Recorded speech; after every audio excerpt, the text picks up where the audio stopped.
Hello, I'm Russ Kane, and I'm excited to announce a brand new show on the midday show roster. It's something that I've been thinking about for a while, and then I thought, well, let's just do it and see why not. Now, it's a series of conversations about music. It's the music that I know you love, it's the music that you grew up with. And no one better to do it than my guest for this series. I haven't got a name for the series yet. I'll think of something clever or just think of something, frankly. I've known this guy since we were both 14 years old at school together. He's a tremendous guy. He's one of my favorite raconteurs. And when we have lunch, I sort of sit there listening to story after story, thinking, oh, this is great. We should do a show about it. So that's what we're doing. So let me introduce you to my pal of the last years, author and general good egg, Patrick Humphries. Thank you so much. Older Lanian, Russ Kane. Into puri leniensis, quatrotenus quatrotensis. Anyway, that's that. Patrick, for those who don't know you, when I've said to some of my pals, oh, I'm going to be doing this, they go, oh, Patrick Humphries, we know, and like, so your name is known. Not just someone I occasionally have lunch with, went to school with. Well, but tell us about yourself before we kick off. Well, I began as a civil servant, my career, but I was always interested in pop music. I was fascinated by the names in brackets under the songs. You'd hear a song and you'd learn that actually the person who was singing it didn't necessarily write it. So that was interesting. And then I started reading the weekly music papers, of which there were many. I mean, lest we forget, it wasn't Melody Maker. It was also New Music Express, Disc and Music Echo, Record Mirror. Then Rolling Stone started coming in from America with slightly longer and more penetrating interviews on what's your favorite color. And I just got really interested in the music. And then I was lucky enough in 1976, New Musical Express famously advertised for hip young gunslingers wanted. They knew that. Look at us. It's a legendary ad. I know for a fact. Well, they took on Tony Parsons and Julie Birch of the staff. I was taken on as a freelance. I'm told that Neil Tennant, Nick Hornby, Sebastian Faulks applied to be hip young gunslingers, but were denied the privilege. No. And I mean, NME, they realized that rock and roll in the mid-70s, and the Beatles had broken up. Led Zeppelin and Pink Floyd were playing these huge stadia, I mean, sometimes charged as much as £3.75 for a ticket. I mean, it was ridiculous, getting out of hand. Pub rock was sort of around. You could go and see Ian Dury and Elvis Costello, Brinsley Schwartz in pubs in and around London. But something was on the horizon, something so they were looking for a new generation to reflect that. Tony and Judy really were the ones who got punk very, very early. But I began freelancing for NME, and then I got a staff job on Melody Maker in 1980, the venerable Music Weekly, and then went freelance in the mid 80s and just about clinging to a career in music ever since. Tell me something. Because we both grew up reading all those rock and pop magazines, and then, as you said, Rolling Stone came on and elevated the game somewhat to another level.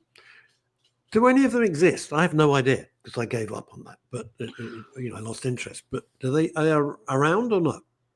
Well, Melody Maker began in the 20s. I mean, it was when hot jazz music was coming over the Atlantic. Melody Maker was the first paper to cover it. I didn't know that. Yes, wow. It was going when it must be coming up for a centenary, actually. I mean, it doesn't exist now, unfortunately. New Musical Express began as New Music Express and Accordion Times. And what? And Accordion Times. Shut up. Whether accordions were very popular in 1952, I don't know. They soon dropped that.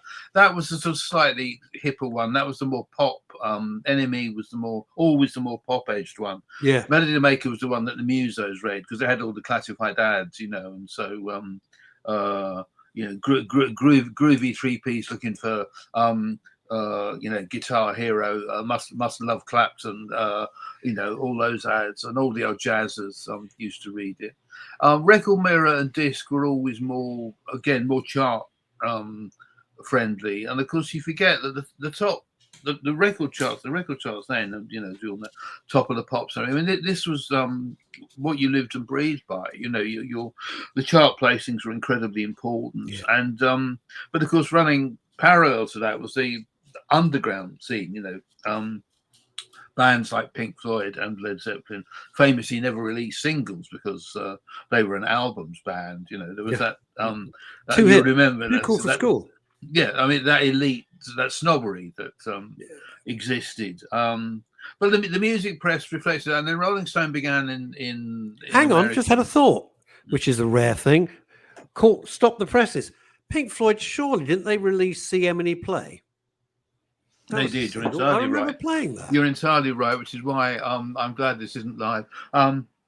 No, that's staying in, boy. That is so staying in. Yes, good. No, well spotted. Because it's the only bit of music knowledge I will ever beat you on, ever, in the history of the world. And eerily, this is the sort of thing I love. I'm thinking about doing something. I've never written in any detail about David Bowie. I'm sort of jotting down little things. And there was a clip on one of Bowie's last ever UK appearances was with David Gilmour from Pink Floyd at the Albert Hall, where he came on and sang Arnold Lane, which was, you're absolutely right, Good God, a Pink Floyd single, and does a very good version actually.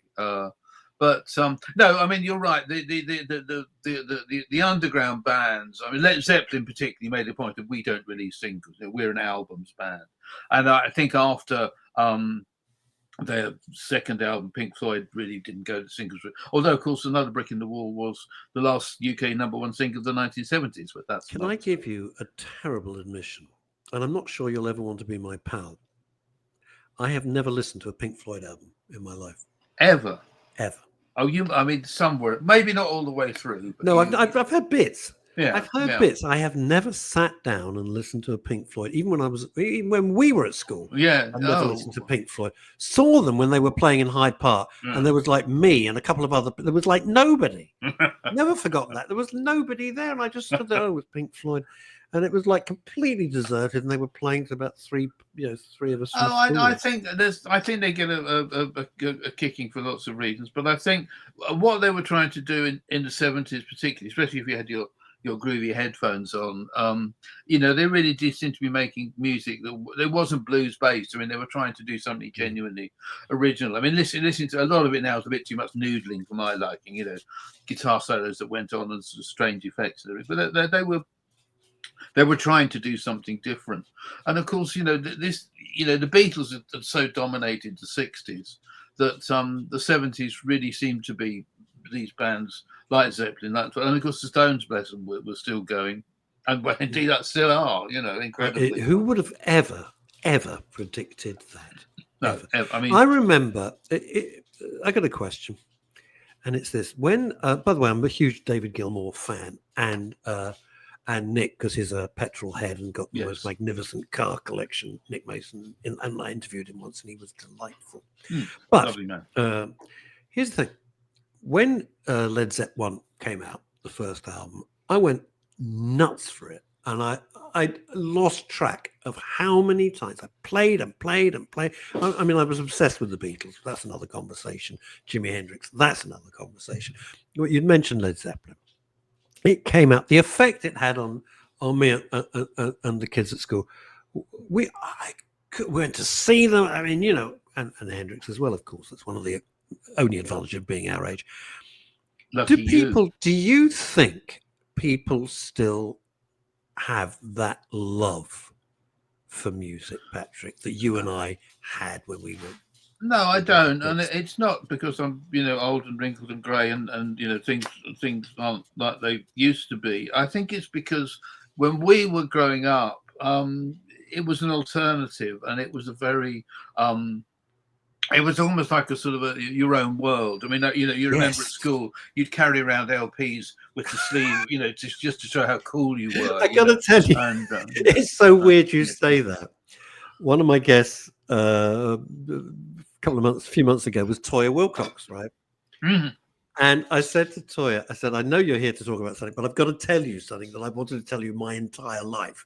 I said, when I was at school, if you wanted to be in with the cool kids, you had to carry around the right albums with the album facing outwards so everybody Yes. knew. Oh, yes. And I said, one of the key albums you had to carry was King Crimson. Please Mhm. tell Robert, her husband. And Mm. she was like laughing Yeah. because it was Yeah. all so silly. But it was true. That's how we felt. You know, if Oh, you got a you saw. King I bet. Crimson album under your Yeah. arm, you're all right. Yeah, You yeah. know? Oh, absolutely. No, I bet he's a really cool and interesting guy. Yeah, You he know, must be. He little must be. did they know. I Oh, mean, no, I think there was this um uh bonding thing over music. If you saw yes. somebody, you thought, well, that's somebody I can have a conversation with, or Bob Dylan or whoever, Yeah. you can have a conversation with that person. And it was, I think, at that time, the 60s, I'm thinking particularly, um, it sort of, yes, there was Top of the Pops, but I mean, you didn't really watch Top of the Pops. That was what the pop stars were on. You were far more interested in long playing records and music from America, and there was this tremendous loyalty to acts and this intensity of interest in the music. And I mean, today, I think the problem is there are too many distractions. I mean, the thing we're on at the moment is this massive distraction. Once you start going on YouTube or whatever, I mean, Yeah. you're going down the rabbit hole and you never ever come back. I know. But it's I not. know. It's not just that. It's also the new phone. The new Apple phone, the new brand of sneakers, celebrity gossip, sport, football. But they didn't allow us to play football at Dulwich, did they? It was a No. rugby school, Rugby. We couldn't play But football now is the new religion. So I think there's all these many distractions that stop the music being a central part of your life. Is in my experience. But we felt, we're going to get on to Dylan in a minute, but we felt they had something to say and they were speaking on, God, this sounds so old farty, but it's true. We thought they were speaking on our behalf, sort of thing. Yes, I mean, the impact that the music had on you, you particularly, but had on us, cannot be overstated. It was enormous. Absolutely. it The was. impact music has on me now is zero. Yeah, Absolute absolutely. zero. Nothing. I get Metro every morning. They have the top 10 in there, and I look at it. I've absolutely no idea. I mean, I don't know. I don't care. I'm very lucky. We were lucky growing up at the period we did, hearing the music we did. Totally. With all the reissues, with the box sets. You don't need to buy any new music because there's so much good old music, and all the old music is now, because of the classic albums being re-released with bonus tracks or outtakes or box things. There's enough old new old music to keep you happy as well. But So no, let me ask you. Let me ask you what might seem a pretty facile question, but I think there's some depth to it. You and I, and most of our friends, could sing every lyric from every song from God knows when, from probably 62, from 62 onwards. Ask me what I have for breakfast, I haven't a clue.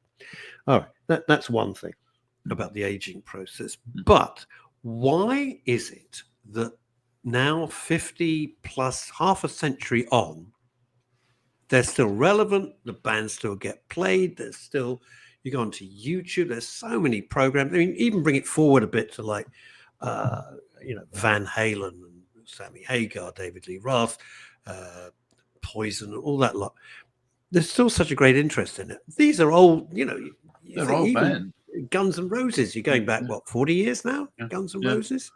Well, I think it's interesting you should say that, because at the moment Bruce Springsteen's playing the UK, playing some of his best ever received shows, because they're so political, they're so anti-Trump. We won't go there, but every show ends with Bruce Springsteen, one of rock's great singer-songwriters. Every show is ending with a song by the bloke behind me, Bob Dylan's "Triumph of Freedom," written in 1964. And Bruce obviously feels that song says as much about the world today as it did over 50 years ago. So I think that these songs that were written, I mean, Dylan particularly, they're reflected at times, and they are timeless. I genuinely think that Dylan, deserved the Nobel Prize for Literature, because I think he's a great poet. He also happens to be a jolly good rock and roller on a good night, and is an extraordinary person. But those songs that we listened to then, they are timeless. I mean, they're well crafted. I mean, the John and Paul, the Beatles and Mick and Keith, these are good, well educated grammar school boys. They had a good, solid background of education. So I mean, the song lyrics, there's some clever stuff in there. There's an intelligence at work. And these days, somebody said, as we agree, I know nothing about the modern charts. So somebody said, if you look at the songwriting credits today on a modern pop song, it's like a war memorial. It's dozens huge. of people. You look at some of the Beyonce stuff, and I'm not knocking Beyonce. I know she's hugely popular. It's not my cup of tea. I saw her once, and she blew me away. I was absolutely stunned. But it's not my style. That doesn't mean it's good or bad. It's just it seems to be by committee. It's 14. It's an average of 14 writers, and you think, what the hell have you written? 14 people to write a tune, most of which is na na na na. I mean, I'm not being rude, but there's not great lyrics in all of these. No, exactly. Much of it is reduced to childhood. I'm not picking on Beyonce. You pick anybody. Sort of almost like childhood nursery rhymes. It's the simplicity. Yes, I understand that, but 14 people to write that?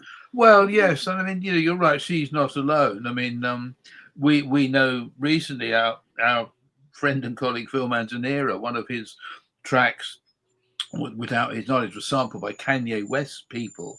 And it went, and he made more money out of that sample than 50 years of Roxy music, And he was as surprised, as indeed was I, that people like Kanye, and I assume his peers and contemporaries, employ people to listen to everything. So if they hear a little musical thing or a lyric or something, they will then use that in their music. I mean, what was so great about our period was, the bloke behind me, I mean, he did it all himself, This kid, Robert Zimmerman, came down from the frozen wastes of Minnesota to New York. It was a, Woody Guthrie clone. I mean, Woody Guthrie, the great, left-leaning songwriter of the 1940s and This Land Is Your Land, all these classic songs.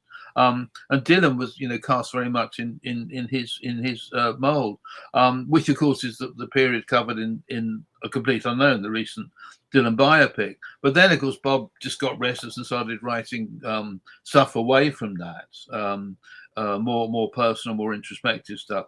But I mean, he did it all himself. That's the incredible thing. Yes. My Bible is Bob Dylan lyrics. I mean, literally, and this stops in 1980. I memean, there's another one that's even bigger. And he did it all himself. Do you delve into that?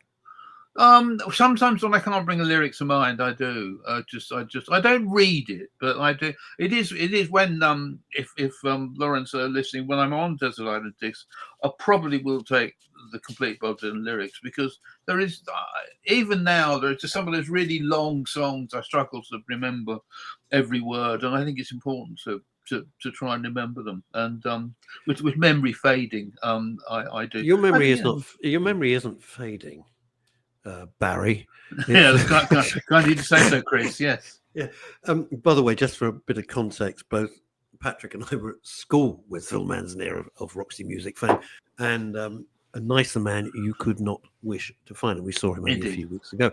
Now, I've got a question, and this is going to sound weird. I like Bob Dylan. I'm not fanatical about him. I did see him live. It was one of the dullest concerts I've ever been to. It was awful.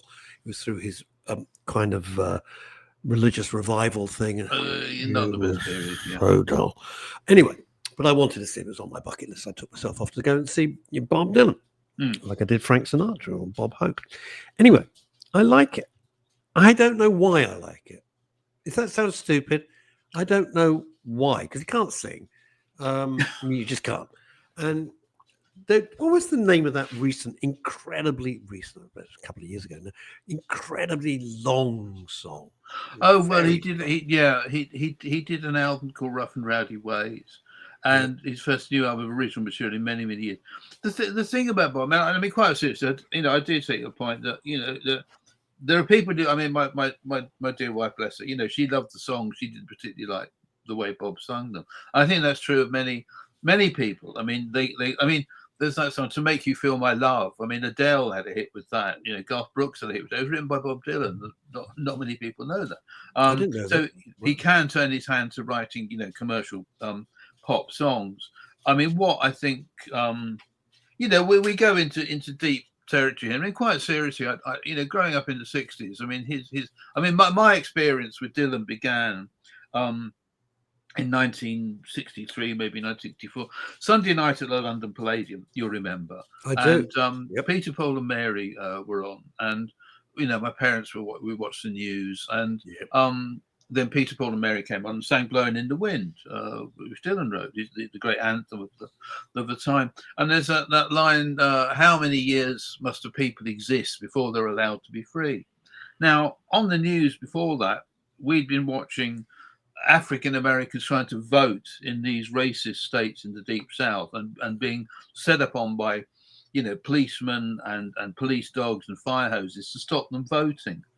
And even at like 11 or 12, I thought, oh, so what they're singing about is what's happening now. You know, it Mm. really was that sort of light bulb moment. Yeah. And then, you know, he came out with these great anthems like, you know, "The Times They Are a Changing." And I mean, they're a bit creaky now, but actually, I think they stand up very well. The songs from that period where he was reflecting what was going on in civil rights movement. You know, the Cold War was at its height. You know, we after Cuban Missile Yeah. Crisis, and you Damn know, right. I'm like you.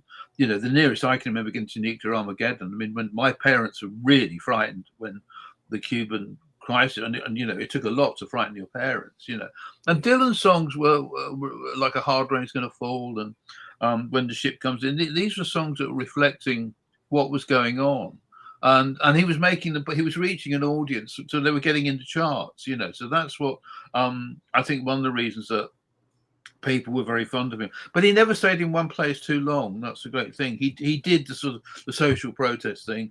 Then he started writing songs like "Mr. Tambourine Man," which were quite introspective, quite internal. And then went electric, horror shock. You know, this great folk prophet plays electric rock and roll. Oh God, you know, end of the world as we know it. You know, he then went to start to do country music, When which did he go? When was that pivotal moment? I mean, you have all this stuff at your fingertips.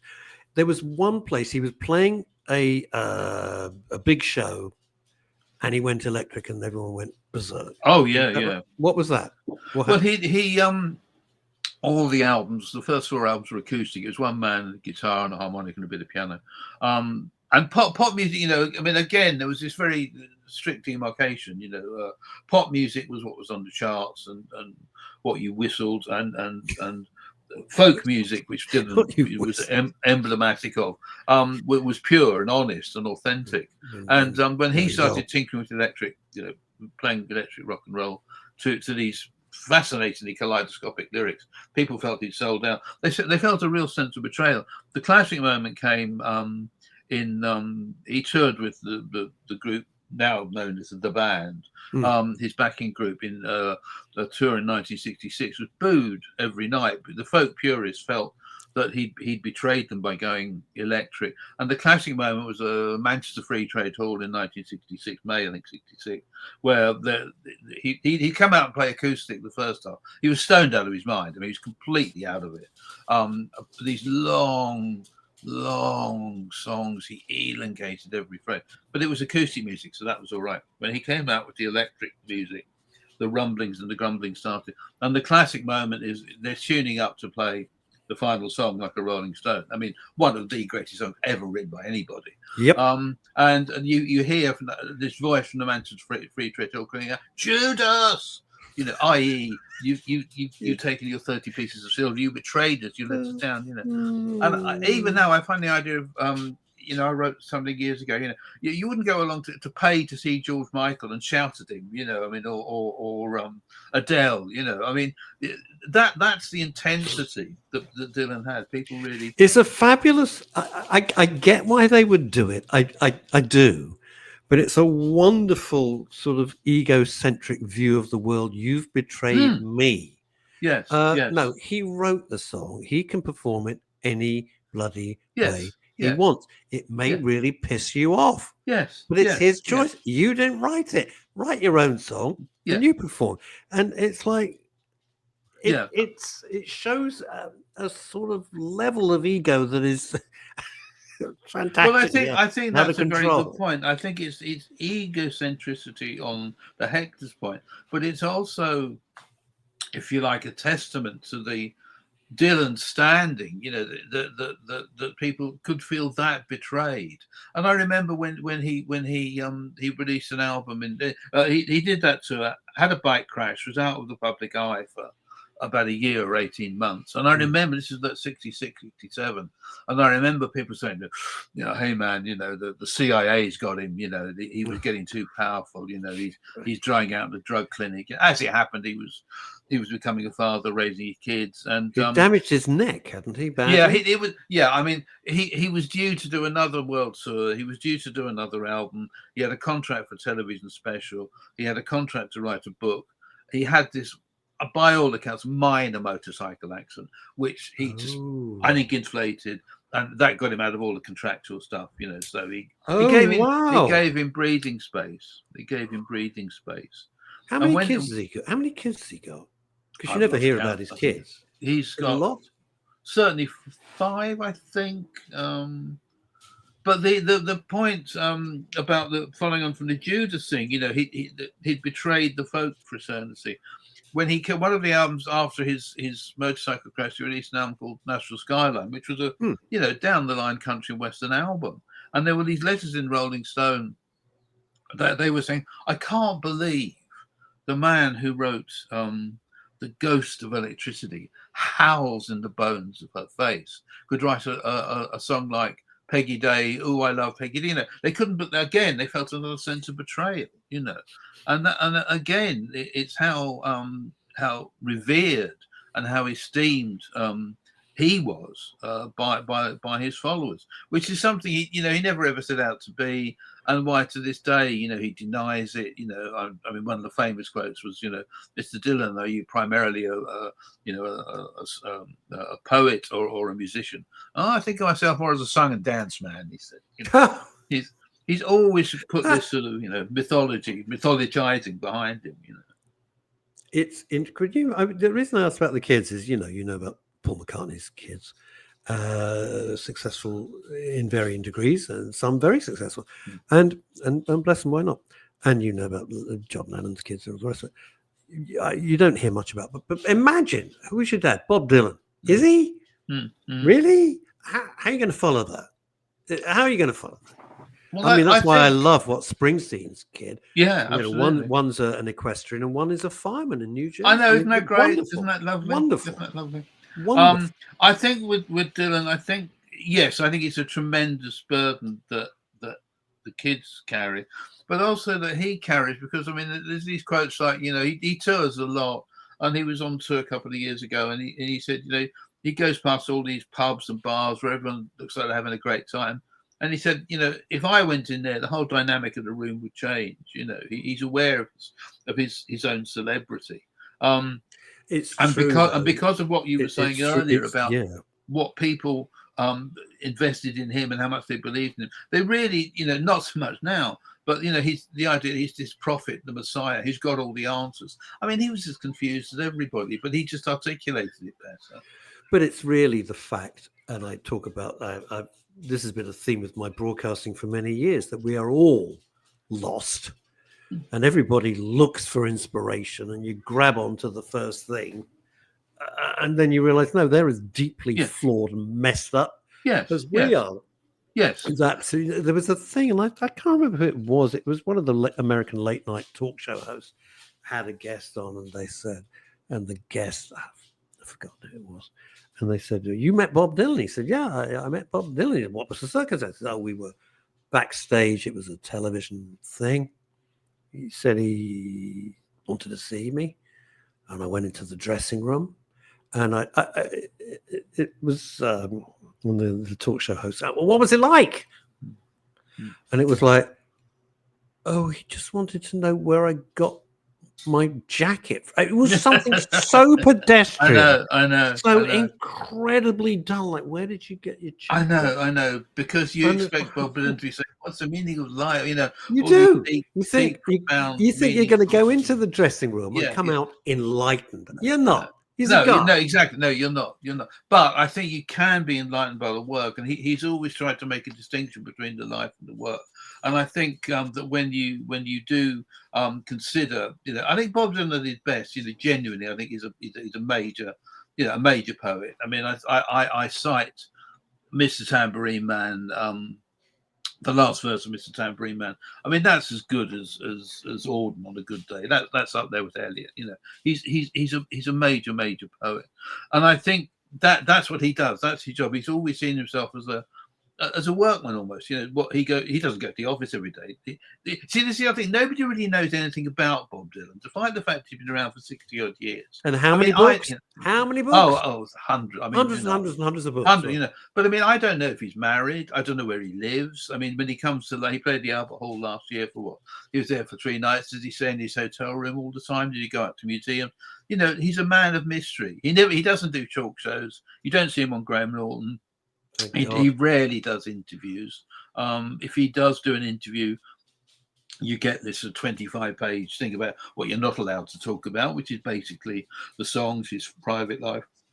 You don't go into that. I mean, there is this, and that's one of the many things I love about Dylan, that in this age of celebrity, where, you know, we've all got these, you know, on what we're on these things, you know, Yeah. you know more about anybody, But I don't you ever want to. want to know. The thing is, we don't want to, because basically we don't care. No, we don't. We're not I mean, interested. well, I mean, obviously there's the Romeo and Brooklyn. That is huge. I mean, that'll be that. It is. I'm unable to work until that family feud is resolved. Yeah, I mean, because but apart from that, good point. No, but they're in good hands because they've got Harry and Meghan advising them. So what could possibly go wrong? Yes.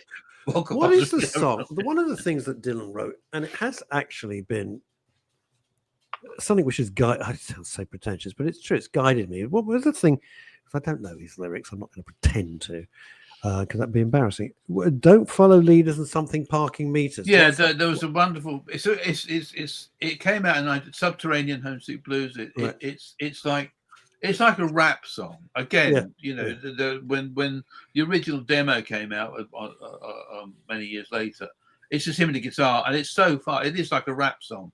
And it's just basically sort of one man and the confusion of the modern world. It's you know, don't follow leaders, watch the parking meters, and you don't follow leaders. No, I need to know the line, because I always keep thinking about it. Don't follow leaders. Don't follow leaders. Watch the parking meters. Watch the parking meters. Okay. And the other great line is, you don't need a weatherman to know which way the wind blows. Wind blows. Where the wind blows. And all these, you know, but he did it with, you know, he does it with, you know, and the pump don't work because the vandals at the handles. Now that's a throwaway line, but there was an article in a Woodstock paper when Dylan was living there, that the 18th century town pump in Woodstock, somebody had stolen the handle. Somebody found this newspaper cutting. I mean, this is what he's up against all the time. You know, all these things that, well, I mean, nobody knows how he does it, how he did it, how he wrote these incredible, you know, Desolation Road. It's an 11-minute song in 96. Everyone else is writing, you know, how do you do it, and you know, I like it. You know, again, pop songs, and he's writing this 11-minute song, which, you know, eminent critics have compared to T.S. Eliot's The Wasteland.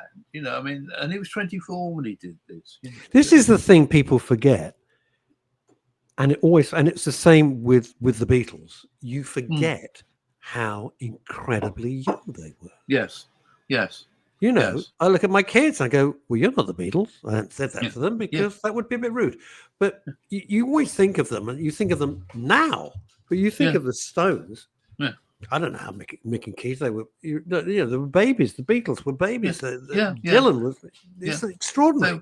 They were children. And, you know, I think youthful enthusiasm carries you so far, but you have to have that talent, which they all had, and that belief in themselves. And I mean, you know, without Dylan, I mean, you know, it's quite likely that the Beatles would have still been singing "I Want to Hold Your Hand" and, you know, "She Loves You." I mean, it was they realised that even his love songs, which are very haunting, were saying a lot more than what they were saying in pop lyrics, and obviously his social observation songs were really quite profound compared to what them and the Stones were doing.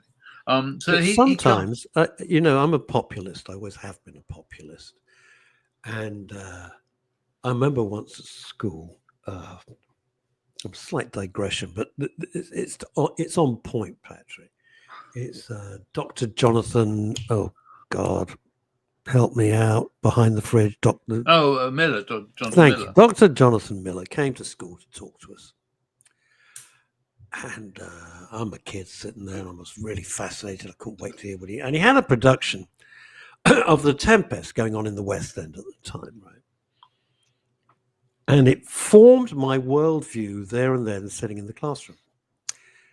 And I thought, I don't want to be you at all, because he said, I don't want middle-class people coming. I've never forgotten, it was like word for word. I don't want middle-class people coming to see my show. I want them to think. And he did this, and I sat there. I'm a little boy, right? And I thought, wait a minute.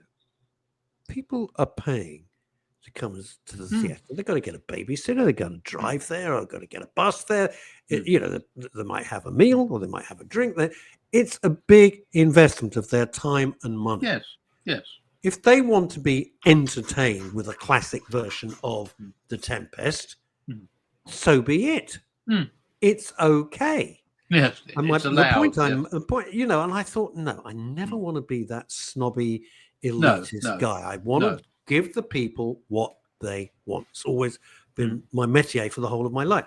And it was really grounded in that one moment when, and he's was a million times clever than I could ever be. I understand that, but it's just an attitude to life. So when the Beatles were producing their pop songs, which I adored, absolutely adored, it's what people wanted. Yeah. And I think we have to remember, and we also have to remember, which really sounds old farty, you're coming out of the 50s, which was, we only remember in black and white. We're coming into the maelstrom of the 60s. People wanted to forget the 50s. For them, a lot of the war was so real. It's very real to us. I mean, our parents and, the bomb sites. I mean, London, I remember in the 50s and early 60s was a heavily bombed city. Don't forget, you wouldn't know that my dad was working. My dad was an East Ender, East End, and he was brought up. Excuse me, I pulled my earphones out. Brilliant. He was from Whitechapel and would go to the office. As a treat going to dad with work. And you pass all the bomb sites and all the prefab housing and all the rest of it. People forget that. People forget how smashed up London was. So what I'm saying is, it was nice to have jolly songs. But it's also jolly songs that they were changing all the time. I mean, the Beatles. I mean, and I come back to this again and again and again. The Beatles went from "Love Me Do" to "Strawberry Fields Forever" in 4 years. Yeah. I mean, you're never going to get that again. Dylan went from being this kid on his debut album, this little kid, to this rock and rolling messiah in 4 years. They were changing all the time, and there wasn't a course you went on how to be a magnetic, charismatic rock star. I mean, if there was, because we would have signed up. We'd have signed. You would have gone. But I think with Dylan, you come back to Bob because, the shadow he casts over popular music. I mean, I think the Beatles, the Stones, I mean, everyone testifies to Bob's influence, whether it's U2 or Springsteen or Coldplay. Everybody comes back to saying, it was hearing Bob Dylan that made me appreciate I could write a lyric that said something more than, the moon in June or whatever. But here's a tough question. And I've often asked it of I've thought of it of other artists, and it goes back to when you have huge success, deservedly, in some case, in Dylan's case, deservedly, obviously, when you're very young. I wonder if he ever looks in the mirror, when he's shaving them, and goes, shit, how am I ever going to replicate that? How am I going to beat that? No, I don't think he ever did. I don't think he ever did, which really is one of the reasons he's so frustrating, because like your experience of him in concert is not unique. I mean, by and large, Bob Dylan in concert it can be an extremely unsatisfactory experience. Funnily enough, only recently he's starting doing some of the old songs in a way that people recognise. He's just done a lovely verse of my all-time favourite Dylan song, "Mr. Tambourine Man." He only did the other night. So he's getting back to doing that, but he's never ever done what people expect him to do, which can be incredibly liberating when he's good. I get that. It can be incredibly frustrating when he played. During the 1980s, by and large, he was producing these dreadful records. That's when I saw him. They were just awful. That's when I saw him at Earl's Court, which of course doesn't exist anymore. To my amazement, drove past it. I thought, what? And it's all gone. But I mean, I think some of us saw some of our greatest shows at Earl's Court. Yes. Amazing shows. It was dull as I'll be honest. It was dull as ditch. What made him want to do the traveling Wilburys? An unlikely thing for him to want to Extremely unlikely. He'd never been really in a group. He was very major. George Harrison, I interviewed George Harrison just once, and he was very grumpy talking about the Beatles, but get him on Bob Dylan, and he was like a teenager, and he loved Bob, and he quoted Bob lyrics really like the Bible, and from memory, he had a record. They needed an extra track for a 12-inch single, and Jeff Lynne was producing him, and they knew Tom Petty, and they had to either get a guitar or they needed a studio, and somebody said, I think Tom Petty's got a studio we can use and we could borrow, and Bob was in town. So, and of course, the great Roy Orbison was with them. They got him to sing it. Yes. And I think the thing about Bob, like all of that generation of rock and roll, the opportunity to work with these legends like Roy Orbison, you couldn't miss. I mean, one of Buddy Holly's, I think Buddy Holly's last ever show, Bob Dylan was in the audience. He loved all these. Oh yeah, in 1959. Just before the plane came, the day the music died, Bob Dylan was in the audience at the Duluth Armory as a teenager to see Buddy Holly. He loved his rock and roll. He loved all these old rock and rollers. So the opportunity to work with Roy Orbison, there was the thing about the Wilburys, of course, was they're meant to be anonymous, like Derek and the Dominoes. Like you're not meant to know. It's this fabulous supergroup. It's the most famous people on the planet. Yeah, that's good. How long is that going to work? Oh, that'll work. Yeah, that should do. That's good. Yeah, we might get on Terry Wogan's show with that. Yeah, that's, tell me something. A complete aside, Roy Orbison, one of the greatest voices of all time, or what? Yes. Unbelievable. Operatic. You listen to his stuff every now and then. I do a kind of deep dive when I'm just walking the dog, and I listen to Roy Orbison. Operatic. Yes. Just mind-blowingly good. Well, I think that's the thing about quote unquote pop music. I mean, fun enough, my very dear friend Jeremy Mason, who was at school with Nick Drake, that's his great his great claim to fame, but he's a lovely player, and he's one of the world's leading collectors of Oscar Wilde memorabilia. He's a huge Dylan fan, but he said when I was growing up in the 60s, he said I probably like Jim Reeves as much as I like Bob Dylan, and it's true. I've got a double best of Jim Reeves album. There's some terrific stuff on. Oh yeah. There's some terrific, easy listening in the best possible sense country and Western music, and that's another thing about the 60s. It all sort of, there's so much going on. You had the Who smashing the guitars, but you also had like Roy Orbison with these perfectly crafted operatic pop singles. You had the Kinks doing a very English type of pop. Not even English, very kind of London, really. If you think yes, very London. Yes, very London band. Loved it. Yeah, Waterloo Sunset, the great London song. I mean, it doesn't. And again, funny enough, only last week I was seeing some interview with Ray Davis, and he said I had a dream. It was originally. I had a dream, and I woke up, and I just wrote the thing down about a sunset in Waterloo. It was originally called Liverpool Sunset for some reason, which I think was probably the dream, and then. He used to go over Waterloo Bridge to get to Art College, I think, from North London. And so it became Waterloo Sunset. And, of course, famously, Terry and Julie, Terence Stamp and Julie Christie, the beautiful people, which is why it's such a perfect were they ever? Song. Were they? Do you know, some years ago, I was in a little tiny shoe shop. It was a beautiful shoe shop, handmade shoes. I'd gone in because that's could only happen to me. It was in Mayfair.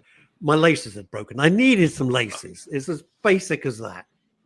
And I went into this beautiful in Burlington arcade. I said, "Look, I'm really embarrassed. I just need a pair of, forgive me, I know this is shocking. Can I just have a pair of shoelaces, please?" And who wanders in? Terence Stamp. And Okay. I'm not easily kind of impressed. No, because but I don't care. that's- And I'm like, shit, it's Terence Stamp. And he filled the space with this charisma. Yes. It was like, wow. Yes. It's Terence Yes. Stamp. Yes. Okay. Yes. And I got my shoelaces. Oh, good. I'm so glad. Yeah, well, that was the big there's a point of the nervous story. moment there. Yeah. It was I like to build the tension Yes. and then release. Build and release. I think that's, and I think that you're absolutely right. You see a famous person, and it's particularly if it's somebody who, you know, whose work you really admire, Yeah. and you want to convey to them your enthusiasm, but you come across as a stalker, you know, because I mean, there's this famous story. Dylan, I don't know, was on a flight or waiting to get on the plane. There's in this room and said, "Oh, Mr. Dylan, you know, I know everything about your life, and you know nothing about mine." And Dylan said, "Let's keep it that way." I can't think of a better way to end the show. That is genius. Mind you, can you imagine, you know, you're waiting in queue and you say, Bob Dylan.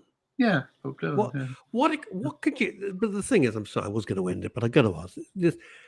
If you meet McCartney, as my friends have done, or you meet Dylan, there is nothing new you could possibly say to them. No. Nothing. It's impossible. They've heard it all. Everything. No. They must be bored stupid. I think they get bored very easily. I think I've always said interviewing. My only experience, I've never met Dylan to my and I think it's unlikely I ever will. But my experience of doing it, you know, that Paul McCartney doesn't think, "Oh, I haven't seen Patrick Humphries for a long time. I must give him a ring. We'll meet for a chat." You know, they break cover to promote new products. You know, but if you're lucky, you know, you'll click with them and you'll talk to them and you'll get on with it. You'll establish some sort of relationship. But they know that the world they inhabit is so different from yours. It's and you so know rarefied. that, and I think there's a lovely story of a friend of mine, Alan Jackson, an English journalist, retired now, but he's the only, to my knowledge, the only English journalist who's actually done interview Bob Dylan this century. And he's interviewed him 3 times. And I think the reason he went back to do him was because the first time he did Bob, he took along a CD and he said, "Oh, Bob, before we start the interview, I just thought you might like this CD. It's by a record by Norma Waterson, who's married to Martin Carthy." Now, Martin Carthy was, you know, this eminent English folk singer who Dylan got to know very well on his first trip to UK in '62, and is a great fan of. He on his second album, he acknowledges one of his songs. He took the melody from a folk singer called Martin Carthy. You know, so they go back a long way. And Dylan is blind to best. "Oh yeah, no, Martin Carthy. Oh great, yeah." So when the interview went fine, and Alan said he was a lot more communicative than he expected him to be, but he got called back a couple of times, and I think the reason is, when the opportunity came up, Dylan's people said, "Who do you want?" And he said, "Oh, get that guy who gave me the CD." Because I don't think anybody ever gives Bob Dylan anything. They just want, you know, what's the meaning of life? You know, who is Mr. Tambourine Man? Where is I with, you know, they want something from them. But to actually give him something, I'm pretty sure that's something that stayed in his mind. In London, there's a little art gallery on South Molton Street.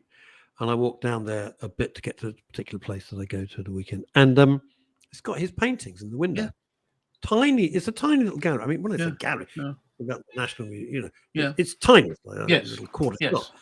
They're not great, but I would just love to have it. There's one of a biker, or is it 2 bikers on a highway going down, and I kept staring at it, going, "It's pathetic, isn't it?" You think, Bob Dylan painted that. Well, exactly. And it kind of meant something to me. The painting itself, well, is it great? But the paintings have got better. I mean, he did his 1970 album Self-Portrait. That was his self-portrait. Jesus.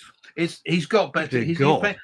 I went to an like you. I was sort of drawn by curiosity. I went in, and there was a picture Dylan painted. A lot of them are very Edward Hopper, very people in city cafes, lonely people in crowds. You know, It's the kind of thing you'd expect, to be honest.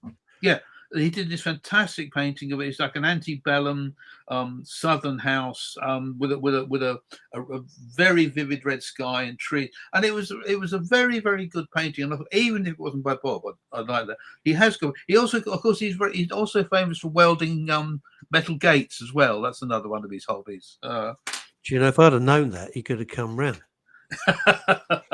And on that hilarious note of humour, we will end this. We haven't thought of a name of the show. Patrick's a brain box. He'll think of something brilliant. I can't. Ramble on. That's ramble on. Ramble on. I will end with this quick anecdote. When we went, schoolmates, to see Led Zeppelin, we'd seen them before. We went to the Albert Hall. There was no opening act. They just walked straight on the stage, and we were all sitting near the front, right? In those days, everybody sat at the Albert. And this is the sort of people that Patrick and I grew up with at school. And they weren't going down well. The first few songs, there was pretty mediocre applause. They hadn't warmed the audience up. There was a huge expectation, and they weren't that great to start with. And Robert Plant, eventually, it got warmer and better. And Robert Plant said, well, you could have been you could have been a bit more welcoming, or you could have been a bit more, enthusiastic. And Josh Cunningham, I don't know if you remember Josh Cunningham, sitting to my right went, well, you could have been a bit better. That's the way to do it. And Robert Plant, they heard it. That's the way to do it. I'd like to end with one of the things I love about Bob Dylan, apart from being a genius and the man who's meant more to me probably than anybody apart from deep person in my life. He just entertains and engages and amuses me. Famously, in the mid-60s, Andy Warhol, the coolest artist on the planet, he set up a camera in his studio, and celebrities came and sat in front of the camera for 15 minutes. Now, they all wanted to impress Andy, so they were all mugging away and doing, whatever. Dylan comes in, sits there, dark glasses, curly hair, chain smoking, doesn't do it. That's all he does. Gets up, goes.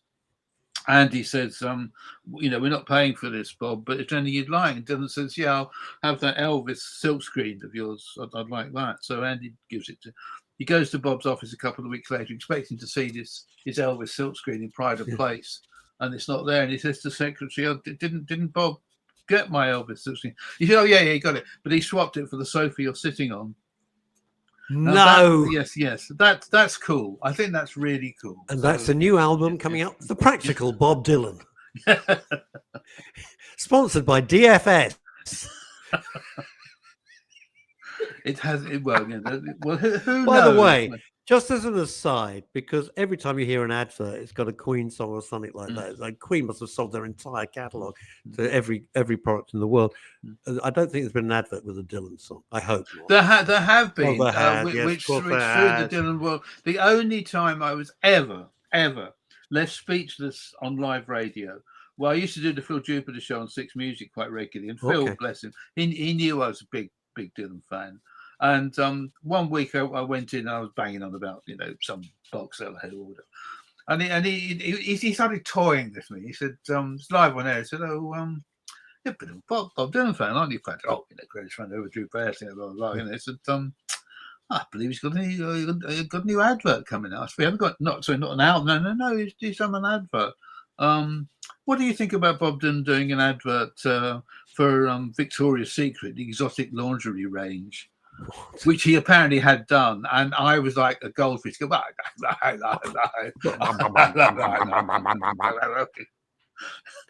I mean, why? Bob Dylan does an advert for Victoria's Secret. And he did? Oh yeah. He's in it as well. There's all these exotic girls dancing around. There's this gnarled old Bob sitting there. It's not his finest hour, it has to be said. Holy God, he must have wanted a new swimming pool. And on that note, Patrick Humphries, author, raconteur, and friend since we were 14. Bless you.